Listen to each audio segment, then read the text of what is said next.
My sister took credit for my thesis and got a scholarship, so I leaked the proof to the university and watched her dreams collapse instantly. I'm a 24-year-old guy, and I've spent most of my life living in the shadow of my older sister, Eliza. She's 2 years older, but it always felt like she was a lifetime ahead, gliding through life like it was scripted just for her. She was the golden child, the kind of person who could trip over her own shoelaces and still land a standing ovation. Homecoming queen, debate champion, full ride to her dream school. My parents didn't just love her, they worshipped her. Me? I was the quiet one, the gifted but antisocial kid. I kept to myself, built computers in my room, and got good grades without making a show of it. But no matter what I did, it was never enough. When I won first place in the regional science fair, my dad clapped and said, "That's great! You're following in Eliza's footsteps." When I got into the honor program, Mom replied, "Eliza got into it too." I didn't even get a well done without her name attached. Still, I didn't hate her. Not back then. I actually looked up to her. I thought maybe one day she'd turn around and actually see me, not as the little brother tagging behind, but as someone worth acknowledging. Someone she'd be proud of. That moment never came. Because before I ever got that chance, before I ever got a moment to shine on my own, Eliza took something from me that she had no right to. Something I'd worked for. Something that mattered more to me than anything else ever had. And when it happened, I realized she never saw me as a brother at all, just a stepping stone. During my final year of undergrad, I poured everything I had into my senior thesis. I was majoring in applied linguistics, and my project focused on decoding regional dialect shifts through social media patterns. Sounds niche, I know, but my advisor said it was one of the most innovative papers he'd ever seen from a student. I wasn't the type to brag, but for once I felt proud. Like maybe finally I'd done something original, something that wasn't a recycled version of what Eliza had already done. For months, I lived and breathed that thesis. I built my own scraping tools, sorted thousands of tweets, cross-referenced location tags, and even conducted live interviews to support my findings. While everyone else partied through senior spring, I was up until 3 a.m., running scripts, fixing bugs, citing sources like my life depended on it. Because in a way, it did. That thesis was my golden ticket. There was a highly competitive international scholarship that my advisor had encouraged me to apply for, one that could get me into a top European master's program, fully funded. Only 10 students worldwide got it each year, and I was aiming to be one of them, but I kept it quiet. I didn't even tell my friends the full extent of what I was working on, just my parents. And Eliza. I still trusted her then. One night over dinner, she asked how my little language project was going. I laughed it off and gave her a vague answer, trying not to sound too excited. She nodded, smiled, and said, "I'm sure you'll do great." Looking back now, I still replay that moment, the way her eyes lingered a little too long. The way she tilted her head as if filing something away, and I had no idea what was coming. The email came in on a Tuesday morning. I was walking back from class, earbuds in, when my phone buzzed. The subject line hit me in the chest. "Regret to inform you, Fellowship Selection Committee." I stopped right there on the sidewalk. My hands were actually shaking as I opened it. I read the first line, then again, then a third time. They thanked me for my submission, called it competitive, and then said they had selected other candidates whose work showed greater originality. I blinked hard, thinking I was misreading it. I had originality. That was the whole point. My advisor said so himself. I went straight to his office. He looked just as surprised as I was. "You didn't get it?" he asked, eyes wide. "That makes no sense. You were my top recommendation. Honestly, you were a sure thing." Then he paused, frowned. "Actually, I heard something odd. One of the reviewers mentioned they'd seen a very similar thesis come through from another applicant weeks before yours." I felt like the room had tilted. There was no way. That thesis was mine. I had created it from scratch. I had every version saved. No one else could have replicated it, unless they had access, unless they'd seen my drafts, my conversations, my work. I ran home, heart in my throat, opened my laptop, pulled up the recipient list from when I'd proudly emailed the completed draft to my parents. It was right there, CC'd alongside them, elizajthorne@gmail.com. And then I saw the worst part, a congratulations post on LinkedIn. Eliza smiling, thanking the exact same scholarship board for believing in her research on dialect evolution in social media. My thesis, my name, stripped away, and my sister smiling in victory. I didn't think. I just reacted. I stormed into her room that night, my laptop still open in my hands. She was sitting on her bed, casually scrolling on her phone, legs tucked under her like nothing was wrong. "You stole my thesis," I said, my voice cracking. "You submitted it as your own. You used my work to get that scholarship." She didn't even blink. Instead, she leaned back against her pillows and raised an eyebrow like I was some dramatic child having a tantrum. "Wow," she said slowly. "You really think that highly of yourself, huh?" "Eliza, I have timestamps." "I have the submission files. You literally have my entire project." She laughed, then stood up and got right in my face. "You seriously want to make a scene over this?" She said, voice low and cold. "You're going to tell people your own sister plagiarized you? You think they'll believe that? Or will they just think you're bitter that you didn't get picked?" I couldn't believe what I was hearing. This was Eliza, my sister. Someone I used to trust. Her eyes were sharp, unrecognizable. "They'll always take my word over yours," she added.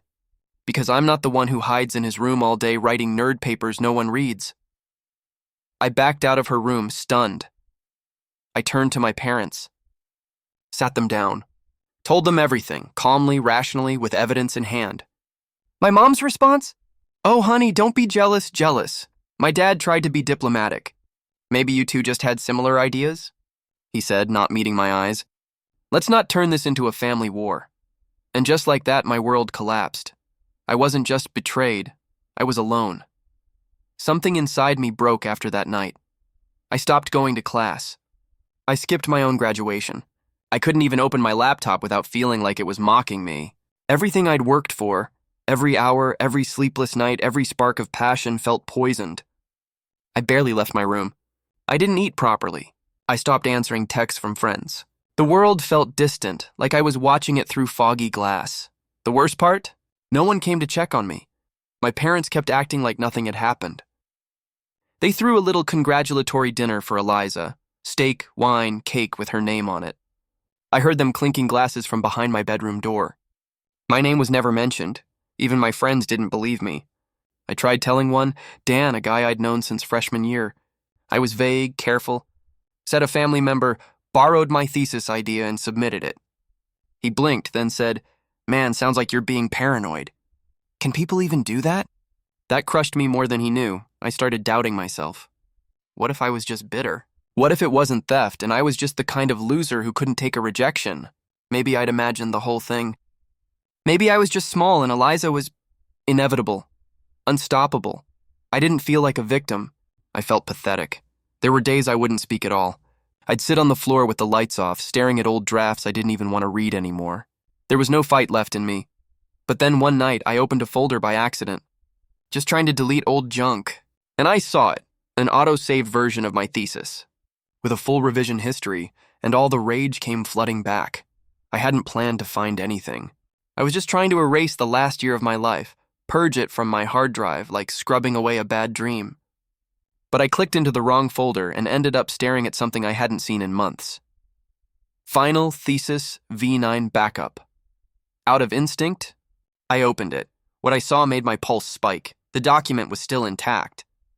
Not just the final draft, but the entire version history. Every edit, every saved paragraph, all tracked under my name and time-stamped, going back 10 months. It even had footnotes linking to emails I'd sent my advisor, audio clips of interviews I'd conducted, and screenshots of the original code I built to mine data. It was all there. I wasn't crazy. I hadn't imagined any of it. I had proof. And in that moment, the fog that had been choking me for weeks lifted. I scoured through my emails next, found the initial submission to my professor, complete with a file hash.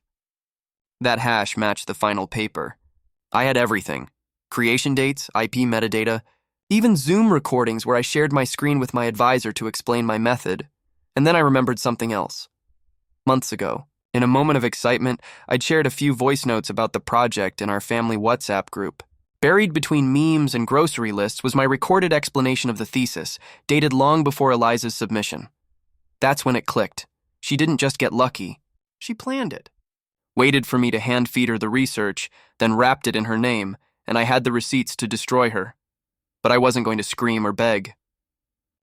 No, I was going to do what I did best. Think and build a plan. I didn't sleep that night. I just sat there staring at my screen, the pieces clicking together in my mind like a puzzle I'd been too broken to solve. But now that I saw it clearly, I couldn't unsee it. And I didn't want an apology. I didn't want Eliza to cry or admit it. I wanted her to feel the collapse while it happened, and know I was the one who pulled the thread. So I started building my case, not for the police, not for my parents, but for the only people who mattered, the scholarship committee. I created a new email account under a fake name. Then I carefully compiled every piece of digital evidence, the draft history with timestamps, screenshots of our family group chat where I discussed my research months before submission, my professor's email feedback, submission dates, the Zoom clip where I presented the findings. I packaged it all into a zip folder labeled Academic Misconduct Source Evidence and uploaded it to a cloud drive. Then I wrote the email. Dear Committee, I am writing anonymously out of concern for academic integrity. The attached evidence shows that a recent scholarship recipient, Eliza J. Thorne, submitted work that was not her own. The original author, her sibling, was not credited, and the timeline, metadata, and communications clearly demonstrate prior authorship. Please review this thoroughly. I didn't sign it. I didn't include a sob story. Just the facts. Then I hit send. That was it. No theatrics, no explosion, just silence. But the kind of silence that comes right before the floor caves in, and I didn't have to wait long to hear the crack begin. 3 days passed. Nothing. Eliza went on like everything was perfect. I watched her from across the dinner table, laughing with our parents, tapping away on her phone. She even mentioned a mandatory virtual check-in scheduled with the scholarship board. Said it was just a routine academic audit. I nodded along, pretending I hadn't heard every word through the paper-thin walls of our house. But inside, I was vibrating. The next morning, I heard her upstairs on the call. I couldn't make out everything, just muffled voices, shifting tones, the occasional pause. At one point, she raised her voice. No, that's not possible. I wrote it. Then silence. Long silence. By evening, she hadn't come out of her room, not even for dinner. I walked past her door and heard the sound of pacing. At one point, I caught a low whimper. My parents chalked it up to pre-departure stress. My mom even made chamomile tea, placed it gently outside her door, whispered something like, "You're still our star." It made my stomach turn, because while they coddled her, she was unraveling. And I knew why. I had written that email so cleanly, so precisely, that the board had to investigate. They weren't dumb. They were academics. They lived in the world of citations, metadata, and version control. It wasn't about whether Eliza could explain her side. It was about the fact that she couldn't erase mine. The evidence was a mirror, and she was being forced to look into it. I stayed quiet, ate dinner slowly, smiled politely when my dad asked if I was feeling better these days. And deep down, I knew something had shifted. Not in their eyes. Not yet. But in hers. She knew this time. The script wasn't hers to control. The next day, the house felt wrong. Too quiet. Eliza's door stayed shut. No hairdryer humming, no music blasting from her Bluetooth speaker. Just silence. At breakfast, Mom kept glancing at her phone, frowning, while Dad drummed his fingers against his mug. Nobody said anything, but the tension was heavy enough to choke on. By mid-afternoon, I heard it. Her sobbing. At first muffled, then sharp and jagged like she was tearing herself open, the kind of crying I'd never once heard from her, not even as a kid. I sat at my desk, ear tilted toward the wall, my chest pounding. Every sound from her room was confirmation. The trap had sprung. That evening, the storm broke. Mom barged into my room without knocking, eyes blazing. "What did you do to your sister?" she demanded, her voice cracked with fury. She's devastated. She says someone accused her of plagiarism. Do you know anything about this? I closed my laptop slowly, met her eyes, and said the calmest words I'd ever spoken in my life. Ask her whose thesis it really was. Her face twisted like she didn't understand, or maybe didn't want to.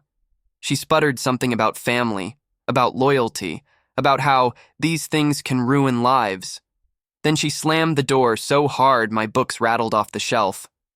Down the hall, Eliza's crying turned to muffled shouting, phone calls, frantic pacing. My parents hovered between her room and mine, torn, but never once did they ask me how I felt. Never once did they acknowledge what had been stolen. But for the first time, I didn't care. Because the foundation beneath Eliza, the golden child pedestal, the untouchable image, was cracking in real time, and I was finally watching her fall. By the following morning, the house felt like it was holding its breath. Eliza's crying had stopped, replaced by the faint scratch of her phone vibrating every few minutes. My parents whispered in the kitchen, their voices thin and strained. I could feel the panic in the air, like static before a storm. At lunch, Dad finally spoke. Your sister's scholarship has been suspended, he said carefully, as if choosing softer words could soften the blow. Mom added quickly, it's temporary, just until they finish some review. Her eyes were pleading, almost desperate, as if I might help her hold the illusion together. Eliza stayed behind her closed door, but the fragments of conversation I overheard through the walls told the real story. The university's board had blacklisted her application, pending an investigation for academic misconduct. The scholarship, her ticket to the elite program she bragged about for months, was already gone. And if the board confirmed the evidence, she could be barred from reapplying anywhere for years. That night, Dad came to my room. His voice was tight, his eyes red. You've made your point, he said. She's your sister. Do you really want this to define her future? Maybe you could talk to them? Ask them to reconsider? I stared at him. When I told you she stole my work, you told me not to start a family war, I said. But now that her future is on the line, you want me to save her? He looked down. Didn't answer. I closed my door without another word. For the first time in years, I felt something unfamiliar, something heavy but sharp. Power. And I wasn't about to give it back. A week passed, and the house settled into a strange, brittle quiet. Eliza barely emerged from her room. When she did, her eyes were swollen, her voice flat. Our parents still tried to hover, knocking on her door with tea, whispering late at night, but even they had stopped pretending things would blow over. Then my professor called. I almost didn't pick up. I'd ignored so many messages by then. But his voice carried a steadiness I hadn't heard in months. I heard about the scholarship board's investigation, he said. They reached out to me to verify your authorship. He paused, then added, I confirmed everything. They know the work is yours. For a long moment, I couldn't speak. My throat tightened. It was the first time since this nightmare began that someone, anyone, stood firmly on my side. They've asked if you'd like to resubmit your application, he continued. Under your own name this time. I'll personally vouch for you. It felt surreal, like the ground I'd been free-falling through had finally solidified. For the first time, I wasn't just reacting to what Eliza had done, I was reclaiming what she tried to steal. Within days, I filed a fresh application. The committee fast-tracked it, already familiar with my work. 2 weeks later, an email arrived in my inbox. Congratulations, we're thrilled to offer you the International Fellowship. I read it 3 times before it sank in. This time, there was no shadow, no comparison, no stolen glory. Even distant relatives, people I barely spoke to, reached out after hearing the story. Some said they'd always sensed Eliza's need to be the star. Others simply said, "We're proud of you." For once, I believed them, but inside our house, the air stayed heavy. My parents avoided eye contact, and Eliza's silence hardened into something darker, and I knew this story wasn't finished yet. The acceptance email still sat open on my laptop when I decided to write her. Not a rant, not a victory speech, just a single message. You could have built something of your own, but you chose to steal mine. I won't carry that weight for you. I didn't sign it with love. I didn't even sign my name. I hit send and closed the lid. She never replied. 2 weeks later, I boarded a plane for my new university overseas. The city skyline shrank beneath me, the lights scattering like embers as the plane climbed into darkness. For the first time in years, I wasn't looking over my shoulder. The weight of her betrayal had been heavy enough to crush me, but somehow it had also forged something harder, something unshakable. I haven't spoken to my parents since. They still send occasional emails, short, awkward check-ins, but I keep them unread. Maybe one day I'll open them, maybe not. I'm not ready to decide. People think revenge is about gloating, about rubbing someone's face in the wreckage. But that's not what this was. Watching her dreams collapse wasn't about triumph. It was about balance. She taught me that trust can be a weapon, that silence can be a blade, that sometimes the most powerful thing you can do is step out of the shadow and never step back. As the plane pierced the clouds, I finally exhaled. Her world was built on a lie, mine was just beginning, and I wasn't going back.